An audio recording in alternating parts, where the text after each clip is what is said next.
So this is a verse 18th of fifth chapter, and this is one of the very important verse of the fifth chapter. It is like a continuation of the previous verse, in a sense. At the same time, there's a huge difference in terms of what Krishna is trying to convey here. It talks about the quality of a learned person. It talks about who is the learned person, who is the knowledgeable person. So what experience we have in our life is that more we try to become learned, the more pride comes. The more we know things, the more we feel we are in control. And the more we feel we are in control, more we become proud. So it is like very typical way of understanding things, isn't it? The more we try to have knowledge of different subject matters, like for example, scientists have so much of knowledge, and they're developing, and the technicians and the technologists and the entrepreneurs are developing different varieties of knowledge: science, technology, business, psychology, different nanosciences, I mean medical sciences. It's humongous. Knowledge is humongous. And the more we keep gaining more and more knowledge, the more we think we are in control, and the more we think we are in control, more proud we become. Isn't it a very kind of a typical situation of any materialistic person? In that case, not really materialistic, but even we sometimes we try to understand Bhagavad Gita, and we gain some knowledge of the Gita, and then we think, oh, I know a lot of things from the Gita, I know Srimad Bhagavatam, so I can control things, become proud. So knowledge brings pride in a sense, as far as we see. So Albert Einstein says the first gulp of science will make you atheistic. First gulp of science will make you atheistic because I can understand phenomena, I can understand things. I don't need to believe in God, right? At the same time, what Krishna is proposing here is very counterintuitive. What Krishna is saying, the more knowledge we develop, the more humble we become. Isn't it very paradoxical thing? That how can we become humble if we have more and more knowledge? Krishna is talking about here. Krishna is saying, Vidya Vinay Sampanne Brahmane Gavihastini. A Brahmana who has true knowledge, he's he has a lot of knowledge. And the Brahmana who gains knowledge, he is becoming Vinaya.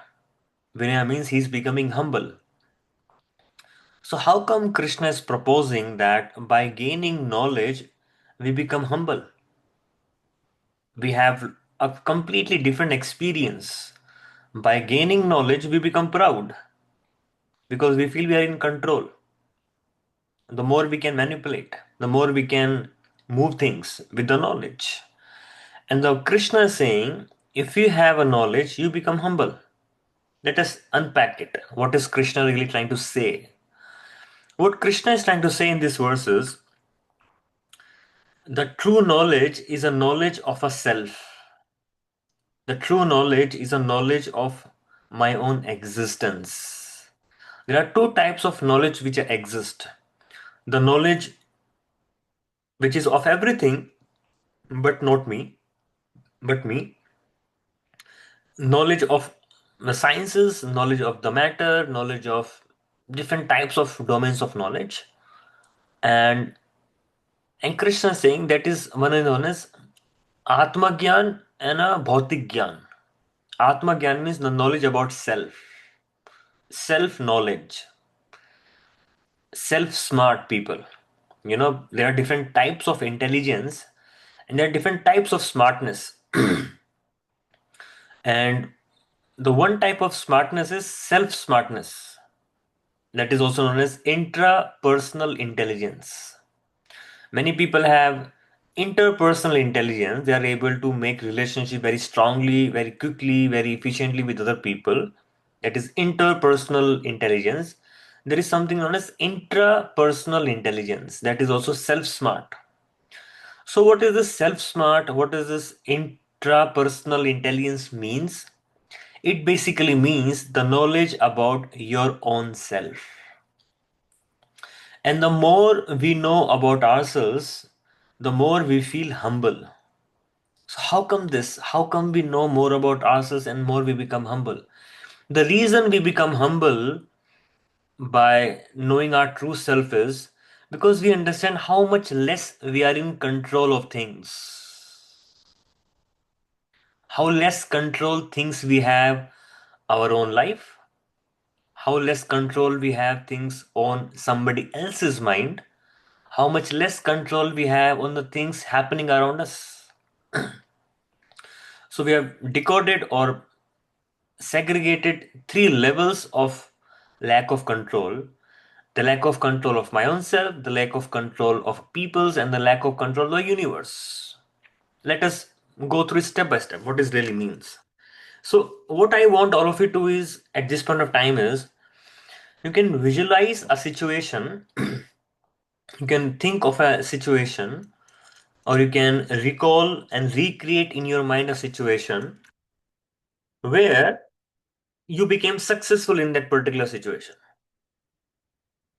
And now it could be anything, just maybe close your eyes and just feel and just recreate that in your mind that you're becoming successful in any situation. Maybe getting an award, maybe getting a promotion, maybe doing something successfully, whatever you feel is success for you. So now, when you are able to visualize and see and recreate the situation in your mind, what made you you became successful. So now I want you to see things what bring that success. What are the different factors what were involved in that success? It could be multiple situations, right? Somebody contributed, I was having good parents, or I had good stamina, I had some energies, I have enthusiasm, I have intelligence, or somebody supported me, or the situation was very favorable. It could be multiple parameters. What really made you successful? So now, when you're able to see there are different factors which contributed to your success, so now see how many factors were really under my control, or how many factors did I control, or how many factors I couldn't control. There are so many factors which I could control, and there are many factors which I couldn't control. Now see and list in your own mind, and you can just think of of factors which you had no control over. Maybe you could say, "Oh, my parents were very loving, caring, they inspired me." But did you had control that you would be born to same parents as you're born? No, I have not chosen my parents. I had no control who would be my parents. Did you had control how much amount of intelligence you will get? If at all you think your intelligence is a factor to success, or any particular geographical, political, economical, family situations which contributed to your success. The one thing what you can say, what is my contribution is my efforts, my energy, my hard work. You can say legally, ethically, okay, that is my contribution. Rest everything is really not my contribution. It is not under my control also. So now, even if you say, okay, it is me who had a lot of energy and who had a lot of enthusiasm, who did a lot of hard work. So now let us come to this point. So now, are you able to control your heartbeat? Are you able to control how well I will digest the food to be able to gain energy? Are you able to control the wind? Are you able to control the water, rainwater? Are you able to control the sunshine? Because of them, we grow food. No, the food don't have any control over. How it is digested, I don't have any control over. The most important thing of our life is breath. If you don't have breath, then you cannot sustain the life even for 5 seconds. You would just you just have to press one like an invisible button which close off the circulation of breath in your body. You cannot do anything. The breath is not under your control. The heartbeat is under not your control. The digestion is not under your control. So basically, in that sense, we are very helpless. That nothing is under my control. Technically, if you really become knowledgeable, and mind you, it is about Krishna who become knowledgeable, who is become able to become aware. Things are not under my control. Not everything is under my control. Even things apparently looks under my control. At any point of time, it can go out of control. So if truly knowledgeable person knows that things, the factors which made me success are not under my control, it humbles you, it brings humility, it shows what is my real position. Okay, that was one exercise. Maybe you could do a bit of a more churning, and you can do maybe journaling in your own sense. You can have these questions, answer to them, and you will have more profound understanding. The second situation is, let's say you became unsuccessful in certain thing.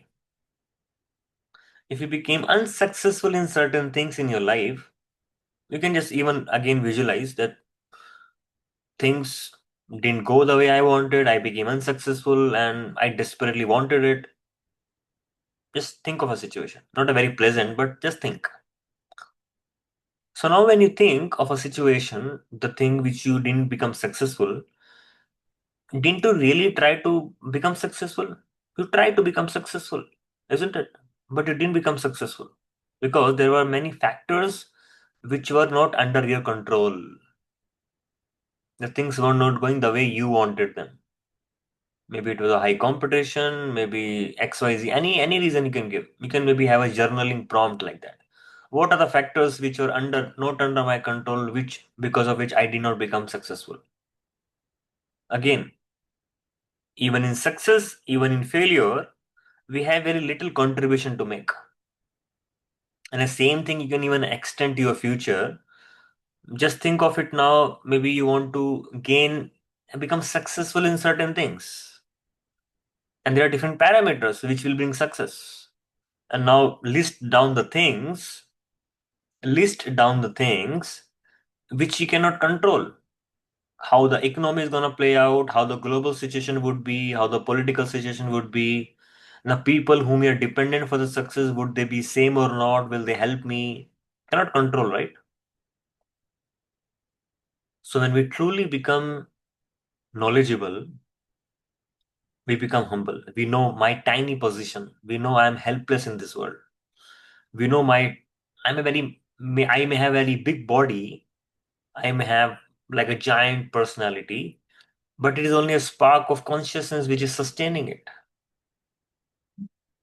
And that spark of consciousness is limited. And that is me as a spirit soul. That is one level of like knowledge. Now let us go to the what happens. There was once a Srila Prabhupada disciple, and Prabhupada really brings out a wonderful point out of this. So once Srila Prabhupada was seated in one temple in Manhattan, and Srila Prabhupada was talking to this his disciple, and Prabhupada was saying about him, see,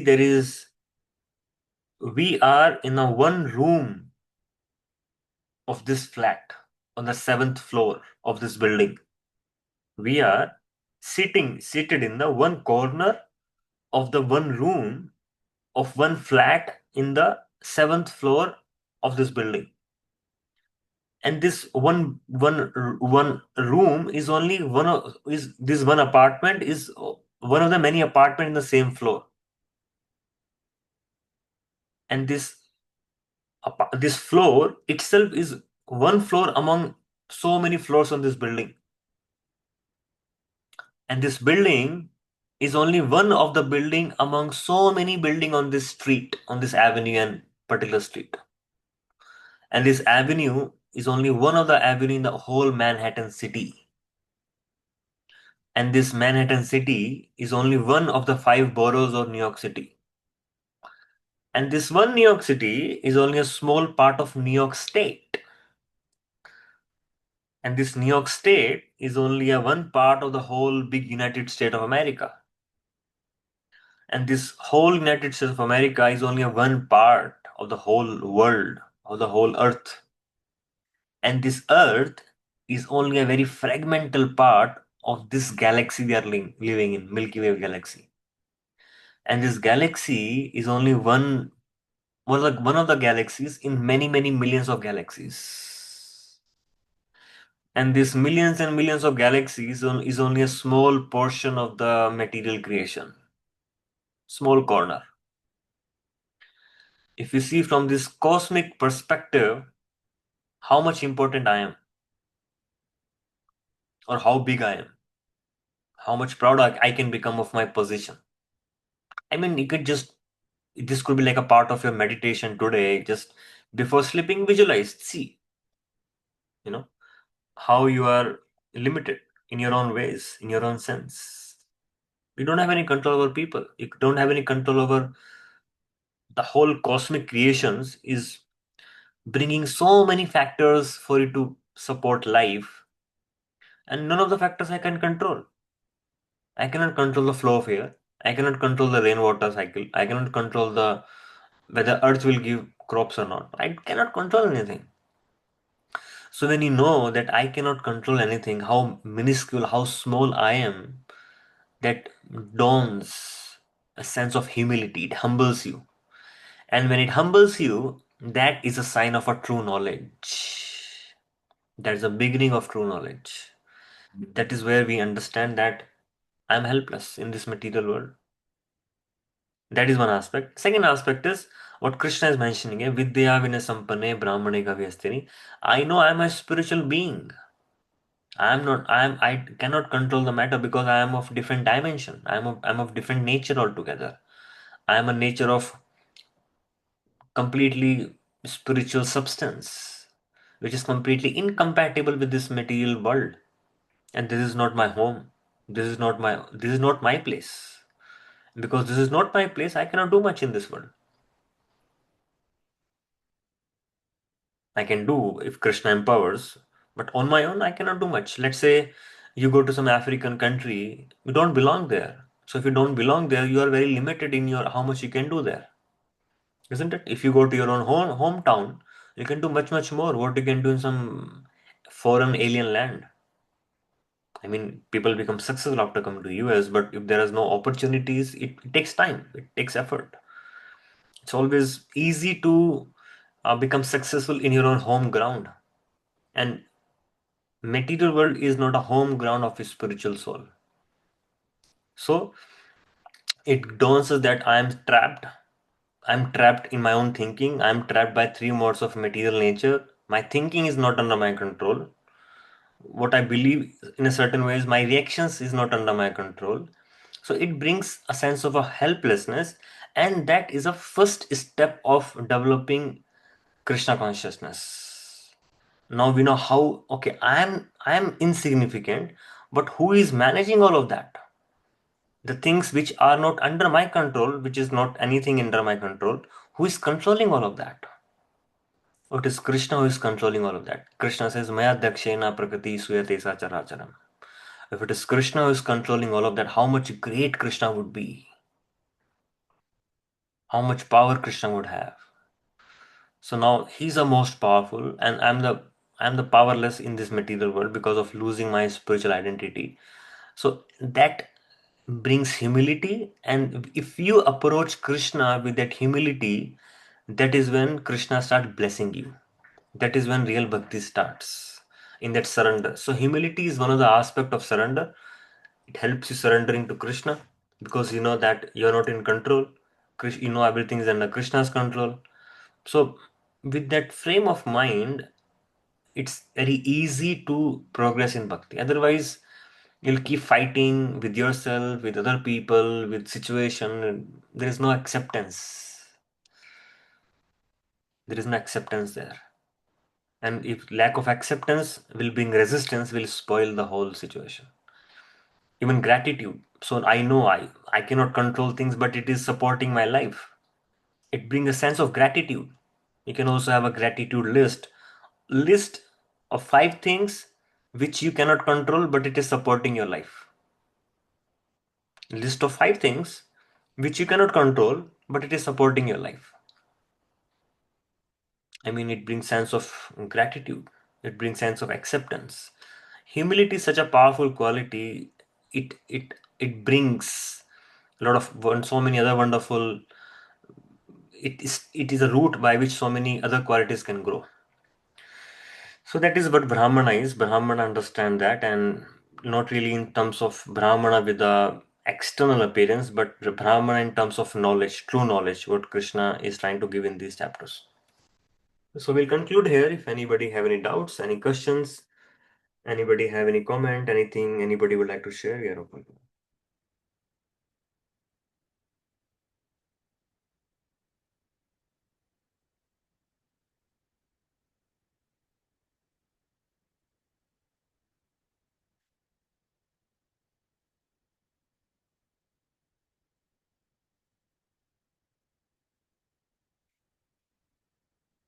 Any doubt, anything anybody would like to share, any realizations, any one thing which you would like to implement in your day-to-day life, anything which you want to meditate today?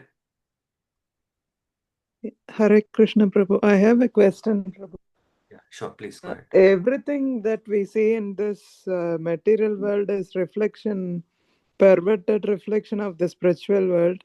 So where do we see arrogance in spiritual world, Prabhu?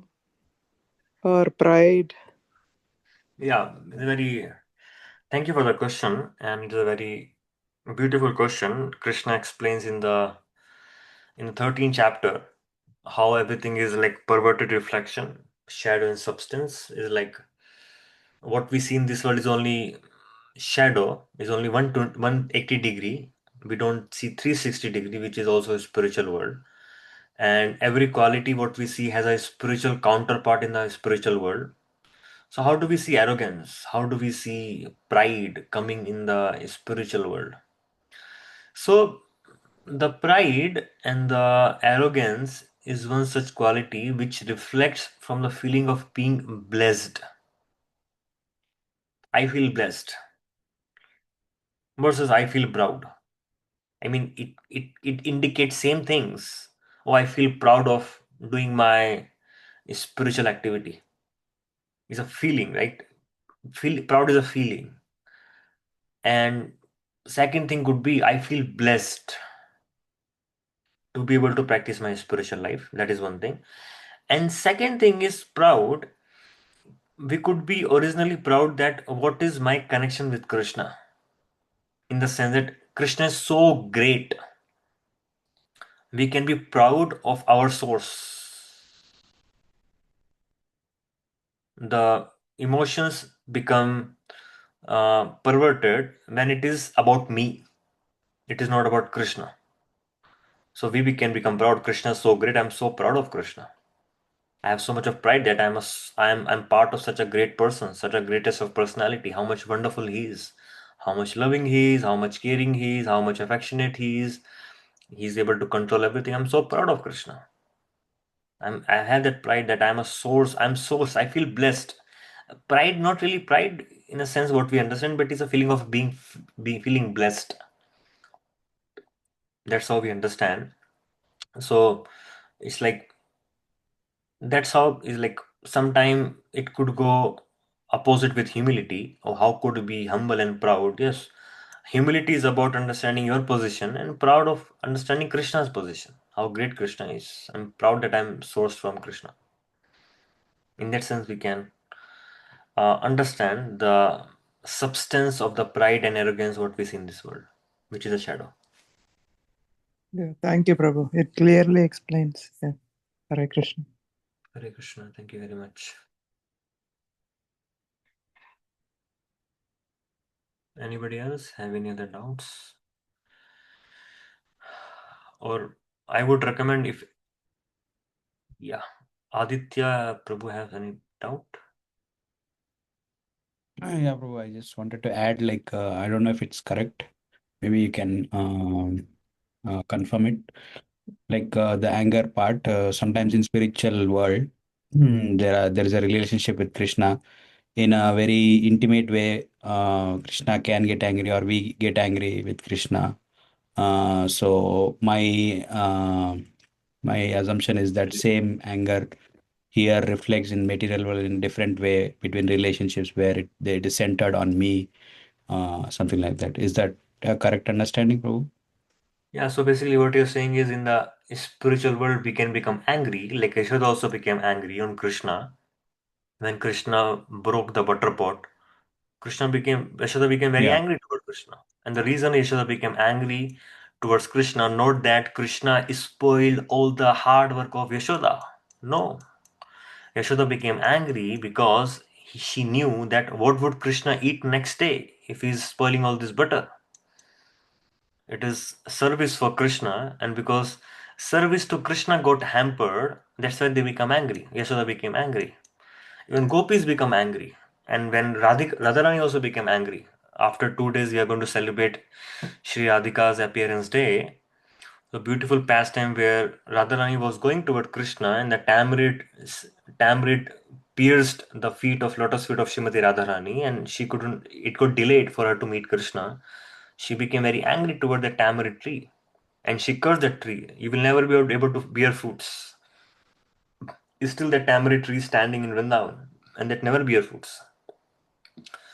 So Yashoda became angry, Radharani became angry, gopis become angry towards Krishna. All this pure devotee becomes angry toward Krishna. But they become angry toward Krishna because something which is hampering their love for Krishna, something which is disturbing Krishna's pleasure, that makes devotee angry. Like Hanuman also became angry over Ravana because he kidnapped Sita, which was supposed to be meant for enjoyment of Ram. So Ram is not able to enjoy Sita and company of Sita. That's why Hanuman became angry. But in this world, we become angry because it's about me now. Somebody is not respecting me. Somebody is not giving me what I want. It's the whole core thing is about me here. We become angry when somebody does not fulfill our expectations. When thing doesn't go the way we want. When somebody comes and disrespect us, it makes us feel angry. We have expectations about ourselves. Again, that's like a perverted reflection. So all the emotions which is towards Krishna, they have a real substance. And when they come to this world, it becomes about me. It takes their shadow form.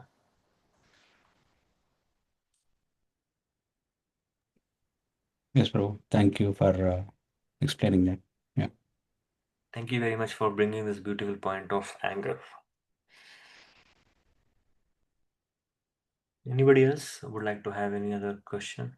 Maybe any other sharing. So I would encourage all of you if you can just share one points, maybe one pulse of wisdom, what you gather from this discussion, so that is like a meditation point for you today.